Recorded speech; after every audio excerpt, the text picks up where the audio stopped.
সবাই সুস্থ আছো এবং ভালো আছো। সবাইকে ধন্যবাদ আমাদের গত ক্লাসগুলোর সাথে সহযোগিতা করে থাকার জন্য এবং ক্লাসগুলো দেখার জন্য। তো আমরা আজ যে বিষয়গুলো নিয়ে আলোচনা করব সেটা হচ্ছে চতুর্থ শ্রেণীর বিজ্ঞান অধ্যায় 6 পদার্থ।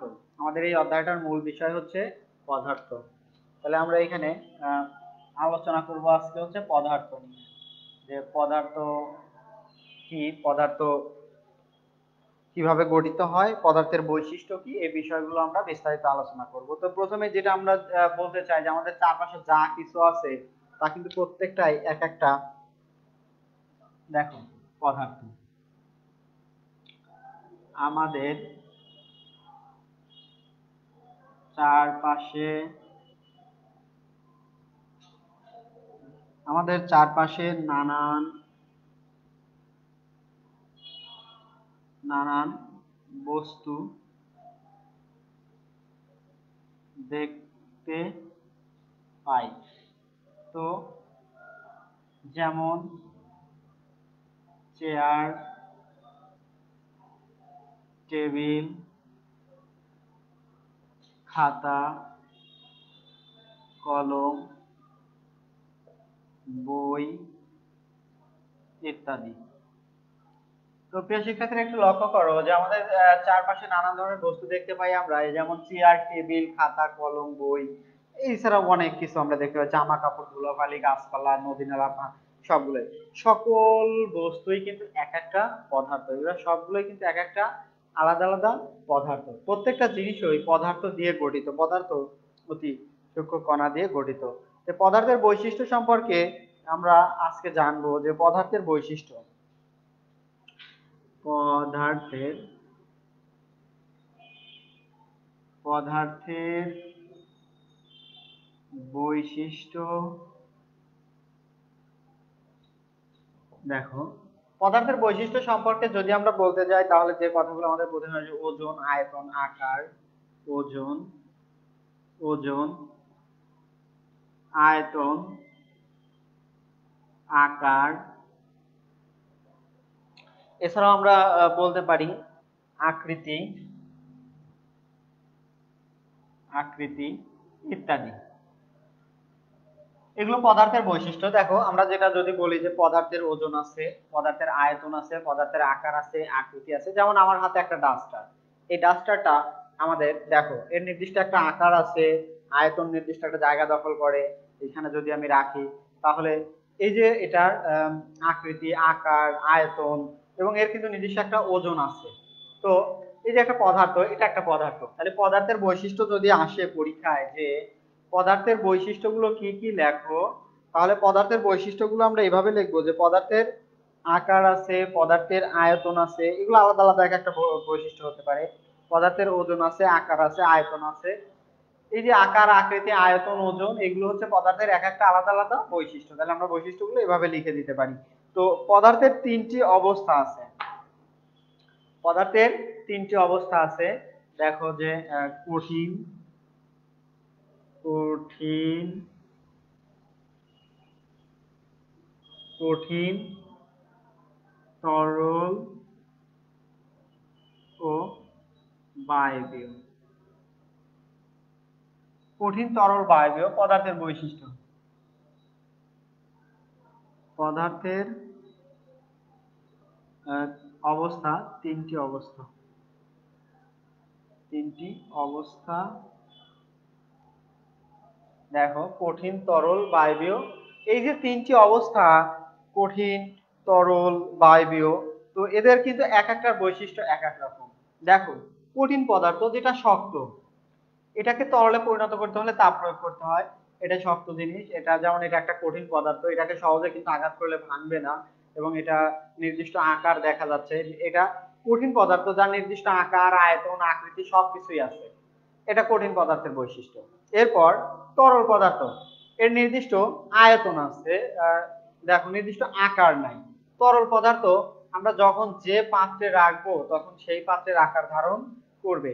তরল পদার্থ যদি আমি বলি যে দেখো, এক গ্লাস পানি গ্লাসে রাখলে একরকম দেখা যাবে, তারপর একটা থালায় রাখলে একরকম দেখা যাবে, একটা জগে রাখলে একরকম দেখা যাবে, যদি কখনো ফ্লোরে পড়ে যায় তখন পানির আকার একরকম দেখা যাবে। এই যে আকার আকৃতি ভিন্ন, অর্থাৎ তরল পদার্থ যখন যে পাত্রে রাখা হয় তখন সেই পাত্রের আকার ধারণ করে, এটা তরল পদার্থের বৈশিষ্ট্য। তাহলে এরপর আছে যেটা বায়বীয়। বায়বীয় মানে জলীয় বাষ্প, যেটা আমরা জানি যে একটা তরল পদার্থ যেমন পানিকে যদি আমরা তাপ দেই তাহলে কিন্তু এই পানিটা কি হয়, কোনো এক সময় বাষ্পে পরিণত হয়ে যায়, যেটা এটা সমস্ত জায়গাটা জুড়ে ধরে। অর্থাৎ একটা পাত্রে যেমন আমরা বেলুনের মধ্যে যদি কখনো বায়ু ভরি, পূর্ণ করি, তাহলে বেলুনটার পুরা জায়গাটা জুড়েই কিন্তু এই বায়ুটা জায়গাটা দখল করেন। এরপর একটা ফুটবল, একটা সাইকেলের টায়ার বা গাড়ির টায়ারের মধ্যে যে বায়ুগুলো আমরা ভরি, পুরো জায়গাটা কিন্তু ওই বায়ুটা দখল করে নেয়। অর্থাৎ বায়ুটা তার নিজস্ব ক্ষমতা মতো তার এই জায়গাটা দখল করে নেয়, পুরো জায়গাটা দখল করে নিয়ে ভিতরে থাকে। এই জন্য তো হচ্ছে এগুলো আলাদা আলাদা বৈশিষ্ট্য। তো এরপর যেটা আমরা বলবো যে আয়তন। আয়তন কথাটা আসলে যে কোনো পদার্থের যে পরিমাণ জায়গা দখল করে তাকে আমরা আয়তন বলে থাকি। যেমন একটা ফুটবল যদি এই যে এতটুকু জায়গা দখল করে, এই জায়গাটা যে দখল করবে এটাই হচ্ছে তার আয়তন। অর্থাৎ একটা বস্তু যে জায়গাটা দখল করবে সেই জায়গাটাকে ওই বস্তুর আয়তন বলা হয়। তো হচ্ছে পদার্থ জায়গা দখল করে এটা আমরা জানি। একটি বই যদি টেবিলের উপরে রাখা হয় তাহলে টেবিলটা কিছু জায়গায়, বইটা কিছু জায়গা জুড়ে থাকে। যখন পদার্থ কোনো জায়গা দখল করে এবং ওই জায়গাটি একই সাথে অন্য কোনো পদার্থ দখল করতে পারে না, তখন ওই জায়গাটাকে আমরা এক কথায় আয়তন বলতে পারি। কঠিন পদার্থের আয়তন ঘন সেন্টিমিটার বা মিটার এককে পরিমাপ করা হয়। তরল পদার্থের আয়তন পরিমাপের একক হলো মিলি লিটার বা লিটার। যদি অল্প পরিমাণে হয় তাহলে আমরা মিলিলিটার দিয়ে প্রকাশ করি, আর যদি বেশি পরিমাণে হয় তাহলে আমরা লিটার দিয়ে প্রকাশ করি। এছাড়া লিটার, মেট্রিক টন এরকম একক আছে। তো দেখো যে ওজন পরিমাপের এক ওজন, আমরা যখন কোনো বস্তু বই কলম হাত দিয়ে উপরে তোলার চেষ্টা করি, যেমন আমি এই ডাস্টারটাকে উপরে তোলার চেষ্টা করতেছি, দেখো আমাকে একটা শক্তি প্রয়োগ করতে হচ্ছে, একটা বল প্রয়োগ করতে হচ্ছে, এর একটা নির্দিষ্ট ওজন আছে, এতটুকু ওজন আমাকে উপরে তুলতে হবে। তো এই যে বস্তুটা দেখো যে উপরে তুলি তখন ওজন অনুভব করি, কিন্তু যদি এর এক দানা চাল বা এক টুকরো কাগজের উপরে তুলতে যাই তখন কিন্তু আমাদের মনে হবে যে মনে হয় এর কোনো ওজনই নাই, এমনি হচ্ছে। আসলে আমাদের শক্তির তুলনায় ওর ওজনটা অনেক কম বলে হালকা মনে হয়। কিন্তু আমরা যদি একটা পাথরের, অনেক বড় পাথরের টুকরা বা পাথরকে আমরা উপরে তুলতে চাই, আমাদের অনেক কষ্ট করে তুলতে হয়, তখন মনে হয় আমাদের থেকে ওর ওজনটাই বেশি। আসলে এই যে অনুভব হওয়া যে এর একটা ওজন আছে, এটা হচ্ছে ওজন, যেটা আমরা এভাবে অনুভব করতে পারি। তো তোমরা আসলে তোমাদের মনে কি হয় যে ওজন এরকম, আবার আমরা এইভাবে অনেক কিছু তুলতে পারি। আর একটা চালের টুকরারও যে ওজন আছে সেটা কিন্তু আমরা পরিমাপ করতে বুঝতে পারি কেমন। তোমাকে বাসায় তুমি একটা পরীক্ষা করতে পারো, দেখো যে তুমি প্রশ্ন বাসায় একটা পরীক্ষা করতে পারো কিভাবে, আমি দেখো আমি তোমাদের দেখাই যে আমি একটা পিন নিলাম, একটা পিন নিলাম স্ট্যান্ডের মতো, মনে করো এটা একটা স্ট্যান্ড। তো হচ্ছে এইখানে একটা যেটা ভার, এখন এইখানে আমি একটা পিন যদি অ্যাড করে দেই, দেখো এই পাশে, তাহলে এই পাশে একটা পাথর দিলাম, যেটা দেখো যে এটা এটা কিন্তু হেলে যাবে, দেবে যাবে, আচ্ছা যাবে। এই যে দেখো একটা ছোট্ট চাইলের টুকরা, মনে করো এখানে আমি দিলাম এত সূক্ষ্ম একটা নিক্তি দিয়ে আমরা পরিমাপ করবো, যখন এটা যদি পরিমাপ করি দেখা যাবে এটা নিচের দিকে দেবে যাচ্ছে। আসলে আমরা যখন এটা পরীক্ষা করব বুঝতে পারবো। তোমরা বাসায় এটা পরীক্ষা করতে পারো, একটা আলপিন দিয়ে সোজা করে নিয়ে পরীক্ষাটা করতে পারো। পদার্থের ওজন আছে, পদার্থ ধুলা বালির কণা যতই ক্ষুদ্র হোক না কেন নির্দিষ্ট ওজন আছে। কোনো বস্তুই পৃথিবীর তার কেন্দ্রের দিকে কত জোরে টানছে তাই হলো ওই বস্তুর ওজন। আমি যদি একটা উপরে একটা বস্তুকে ফেলে দেই, ছেড়ে দেই, তাহলে এটা কত দ্রুত নিচে পড়বে, কত দ্রুত নিচে পড়বে, এটা ওই বস্তুর ওজন।